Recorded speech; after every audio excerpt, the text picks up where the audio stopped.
What's up guys, my name is One Shot Gaming and today we're going to talk about how to do well on PUBG and how to do well enough to even possibly win a game. Now, the first thing you're going to do is you are going to want to mark on your map where you want to drop. Personally, I never drop in big cities because that's where a lot of people go, especially if you're one man against a four-man team. That's not very fun. So, usually I like to go on outskirts of cities or in small towns or even just places with 2 or 3 houses. Now, when you're looting, make sure that you check every single spot because every room has the possibility of having a gun, whether that be an M9 or SCAR-L. In this game, it's obviously very important to have good awareness, so once you drop, you're going to want to listen and pay attention to where you are and where your enemy's at and try to gather as much information as possible, whether that be through hearing gun sounds, finding the gun, or just finding where other people are through footsteps. Now, once you've reached the ground, you're going to want to first look for any other players. Now, if there are other players, that just increases your chances of death. So the first thing you gotta do is get into a house, get all the gear, first sling the guns, because that's what kills people in this game. If you get killed by a sickle, I'm sorry, that really sucks, and start listening. Use your headphones. See, I hear this guy, I blast him. Somehow he doesn't die, but he doesn't kill me, so that's what matters. But I got that vector. He's very possibly could have killed me with that. So I'm using my headphones. I'm going around the house. I heard him open that door. I'm just going around, checking the corners, making sure that he is not going to go for a flank on me. Now I see this door here is still open, so I know he's still probably inside because he probably would have closed. Now, I'm going to leave that alone because I want to increase my chances of survival. See, I leave, I get a level 2 backpack, and I'm here going to find some very good guns and gear. Now, and I'm also going to kill this guy. So, whenever you're stuck in a firefight like that, if you have what you need from one house, just leave it, because there's plenty of houses in the game, and there's plenty of guns to find. I'm going to watch here what I do. I go through, I loot, but you also need to use your headphones if you have any, or good earbuds. Anything besides Apple earbuds are usually pretty good for this game. You just want to listen for footsteps. So I'm constantly just checking out the windows, looking for this dude.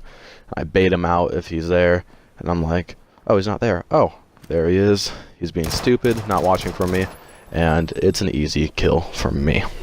So after you've looted whatever area you're in, you're going to want to start finding some high ground inside the white circle. High ground, apart from being a Star Wars reference, is actually very good in this game because it allows you to have very good coverage, and if tall grass is around you, it makes you very hard to be spotted unless some dude like me is up there and snipes you like a douchebag. Now, whatever area you've chose to hold down, you're going to want to protect that like it is your lion's den and you're protecting your baby cubs. This is because it is very important to have your own little spot in this map and hold it down. This little spot is going to be very good because it's somewhere you can always rely to go to back up, to heal, something like that. In case you ever get into a sticky situation, I get cornered in this situation, and you can watch how I deal with it. Now I'm using my headphones, listening, watching for muzzle flashes, and I see that guy's muzzle flash. That's what I'm looking at. So I hop over this hill, crouch down so he can't hit me, and I hear the Jeep. I see this rock. That's why I chose this area, and I see this guy. He's hunting me. I light him up, but he's not dead. He must be really low on HP, though.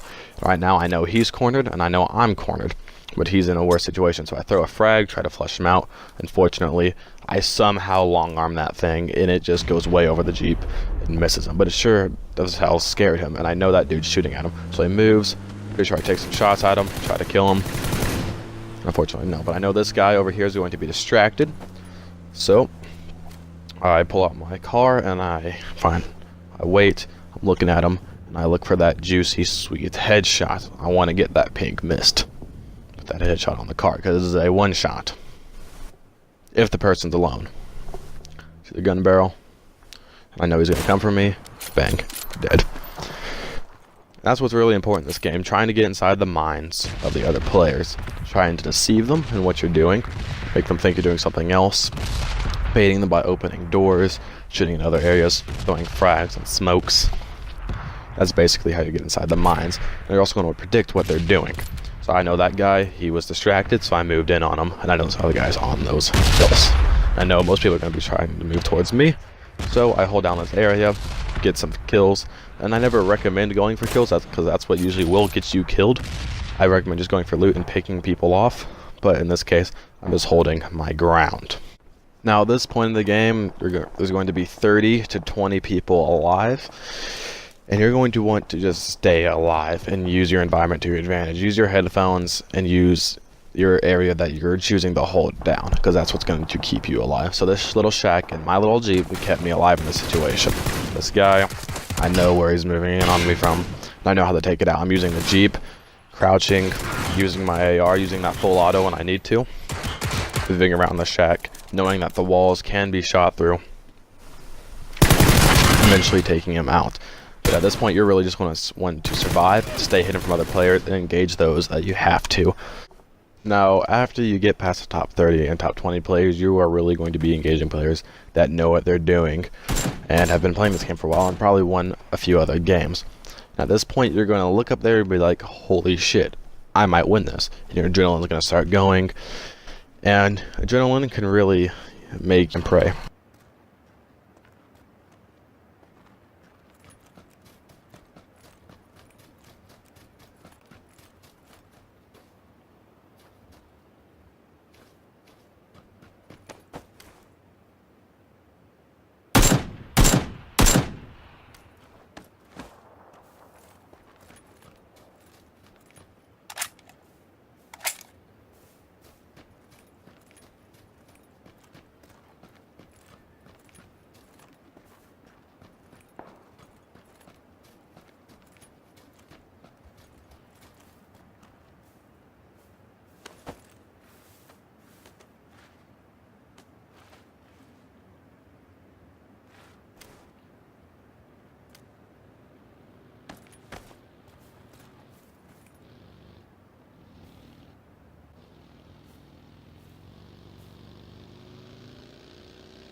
But yeah, guys, thanks for watching. I did actually win that last game from that last clip. But I do plan on making videos on how to win duos with friends, how to win squads, how to be a one-man in a squad game and win at the same time. It's very challenging, but I swear to God, you can do it. I got number 2 today in one of them. But leave your questions and comments down in the comment section below. Leave a like, subscribe, and I will see you guys in the next one.